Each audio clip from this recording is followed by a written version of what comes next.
Всем привет! Вот наконец-то и разработчики дронов из RGRC попытались сделать свою модель мини, а именно F5S Pro Plus. И я думаю, что им это вполне удалось.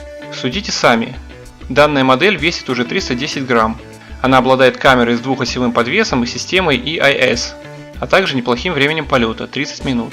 Дальность полета и видеосвязи также очень внушительная – более 3 километров. Теперь обо всем немного подробнее. В линейке F5 несколько моделей. Это просто RGRC F5, F5 Pro и F5S Pro Plus. Нас интересует именно эта версия, так как в самой первой нет подвеса, а в F5 Pro расстояние полета менее километра. Начнем с камеры. Она взята от двух уже хорошо зарекомендовавших себя моделей – позднего F11 и F22S. Если вы с ними знакомы, то уже представляете ее возможности.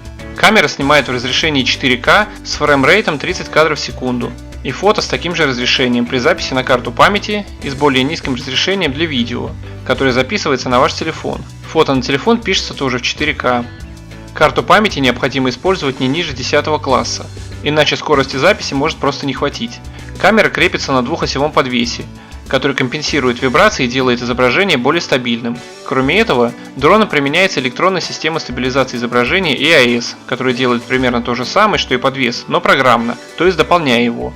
Как я уже говорил, расстояние передачи видео более 3 километров. Это очень и очень неплохо. Но в ветреную погоду очень не советую летать на такие расстояния. Ветер будет мешать ему, и дрону может не хватить заряда для возвращения.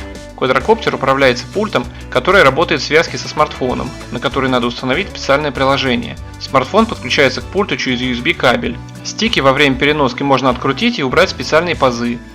Пульт, кстати, тоже взят от предыдущей модели, то есть F22, и многим уже знаком. С него, помимо управления полетом, можно управлять поворотом камеры, выбирать один из 3 режимов скорости.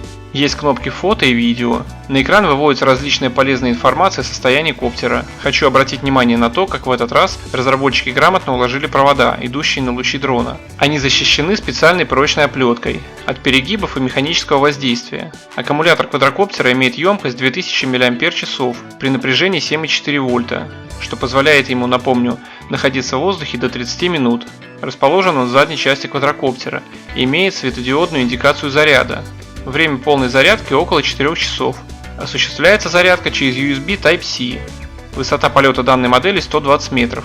Существуют кастомные версии приложения, которые снимают это ограничение на высоту. Можете поискать их в интернете. Размер квадрокоптера в разложенном виде 273 на 303 на 56 мм, в сложенном 141 на 89 на 56. Вес, как я уже и говорил, 310 грамм, что раза в 2 меньше, чем у других моделей RGRC. В комплекте идет удобный кейс для переноски дрона и дополнительных аккумуляторов, но можно брать и без него, если хотите сэкономить. Как всегда, рекомендую брать хотя бы 2 аккумулятора в комплекте, чтобы продлить себе время полета. Интеллектуальные режимы полета квадрокоптера точно такие же, как и у GRC F22S, на который ранее у меня был обзор. Можете ознакомиться. Присутствует все самое основное, что необходимо для качественной и хорошей видеосъемки. Подводя итог, хочу сказать, что эта модель получилась очень даже стоящая. Характеристики, как и у пары предыдущих моделей, а вес и размеры меньше, что очень удобно. Менять на него F11 или F22 смысла особо нет, но как первый дрон или как дополнительный это очень даже хороший вариант, чтобы бюджетно полетать и поснимать, получив вполне приемлемое качество фото и видео. Ссылка на квадрокоптер будет в описании под видео. Если оно было для вас полезным, ставьте лайки и подписывайтесь на канал. Правильного вам выбора и удачных полетов. Пока!